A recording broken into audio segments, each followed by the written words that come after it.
एक डकैती, तीन आदमी और एक ऐसा धोखा जिसने दोस्ती को दुश्मनी में बदल दिया।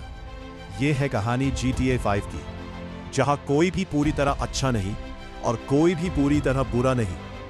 कहानी शुरू होती है बर्फ से ढके एक छोटे से शहर में, जहां तीन लोग, माइकल डिसेंटा, ट्रेवर फिलिप्स और उनका साथी, एक बैंक लूटने आते हैं। सब कुछ प्लान के हिसाब से चल रहा था, लेकिन अचानक गोलियां चलने लगती है।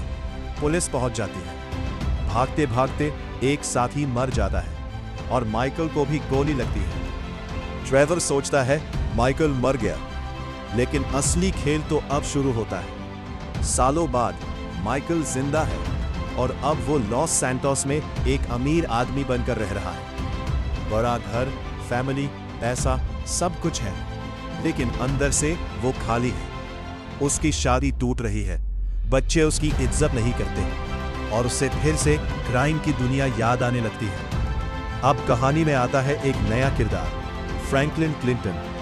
फ्रैंकलिन एक छोटा सा स्ट्रीट गैंगस्टर है जो बड़ी जिंदगी जीना चाहता है। एक दिन उसकी मुलाकात माइकल से होती है और यहीं से उसकी कहानी आगे बढ़ती जाती है। माइकल उसे क्राइम सिखाता है, प्लानिंग सिखाता है और दोनों मिलकर छोटी छोटी रॉबरीज करने लगते हैं। दूसरी तरफ ट्रेवर, जो कि पूरी तरह पागल और खतरनाक है, उसे एक दिन टीवी पर एक खबर दिखती है और उसे शक होता है माइकल जिंदा है।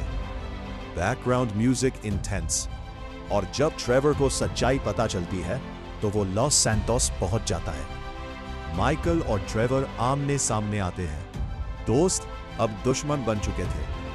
अब तीनों साथ काम करते हैं, लेकिन ट्रस्ट पूरी तरह खत्म हो चुका है।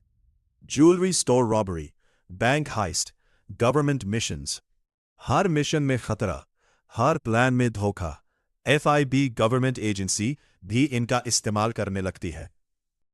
अब ये सिर्फ क्रिमिनल्स नहीं, बल्कि एक बड़े खेल के मोहरे बन चुके हैं। धीरे धीरे फ्रैंकलिन को पता चलता है कि माइकल ने सालों पहले ट्रेवर को धोखा दिया था। उसने अपनी मौत का नाटक किया और गवर्नमेंट से डील करके नई जिंदगी शुरू कर ली। ट्रेवर का गुस्सा अब फटने वाला था। अब सबसे बड़ा फैसला फ्रैंकलिन के सामने था। ऑप्शन 1, माइकल को मारो। ऑप्शन 2, ट्रेवर को मारो। ऑप्शन 3, दोनों को बचाओ। अगर फ्रैंकलिन गलत फैसला लेता तो दोस्ती हमेशा के लिए खत्म हो जाती, लेकिन अगर फ्रैंकलिन तीसरा ऑप्शन चुनता है तो तीनों मिलकर अपने सारे दुश्मनों को खत्म कर देते हैं। बनी करो, और पहली बार ये तीनों एक टीम बन जाते हैं। तो ये थी कहानी एक ऐसी दुनिया की जहां ट्रस्ट सबसे बड़ा रिस्क है। अगर आपको ऐसी स्टोरीज पसंद है तो चैनल को सब्सक्राइब जरूर करना, क्योंकि अगली कहानी और भी खतरनाक होगी।